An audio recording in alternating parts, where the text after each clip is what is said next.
شروع کرتا ہوں بنام خداوند مہربان و بخشندہ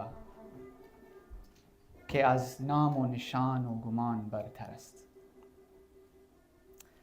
جب سے میں نے ہوش سنبھالا میں شاعری سے حیرت زدہ رہا. میں لفظ کا پجاری رہا، میں شبد کا پرستار رہا. میرا مان ہے، میرا اعتقاد کہ اچھا سچا سندر لفظ نہ صرف دل بلکہ دنیا ہلانے کے قابل ہوتا ہے.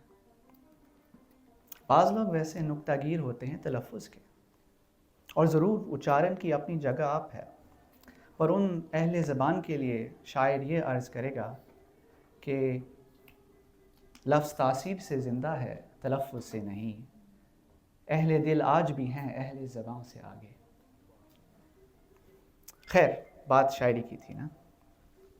شاعری انسانی زبان کی وہ روپ ہے جس میں دل کی دنیا اور دنیا کا دل بے نظیر اختصار سے ایک ہی جملے میں سمویا جا سکتا ہے. تحریر ہو یا تقریر، سب صفر دو مصرعے کے آگے.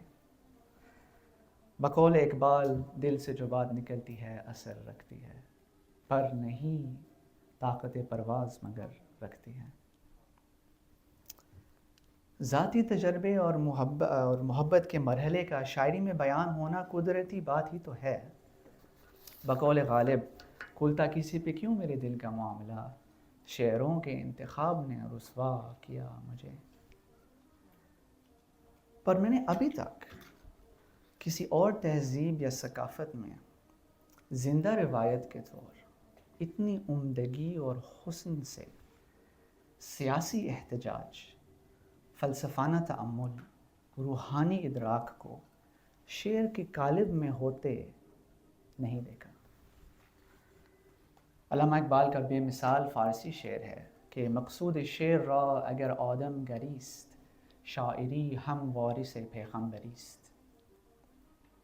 یعنی شاعری کا مقصد اگر انسان کی تشکیل دینا ہو تو شاعری پیغمبری کی وارث ہے. تو بات ہے دوستوں بری شاعری کی. بری شاعری ہمیں اپنے نفس کی تنگ و تاریک پنجرے سے نکال کر روح و شخصیت کی نئی سے نئی، گہری سے گہری منزلوں کی راہ فراہم کر دیتی ہے. بری شاعری ہمیں میں اور تو کی سرحد سے پار کرتی ہے. بری شاعری ہم اور وہ کا دیوار گراتی ہے. بری شاعری پھر برا انسان تشکیل میں اہم کردار سر انجام دیتی ہے. بقول ولی دکنی، راہ مضمون تازہ بند نہیں، تا قیامت کھلا ہے باب سخن.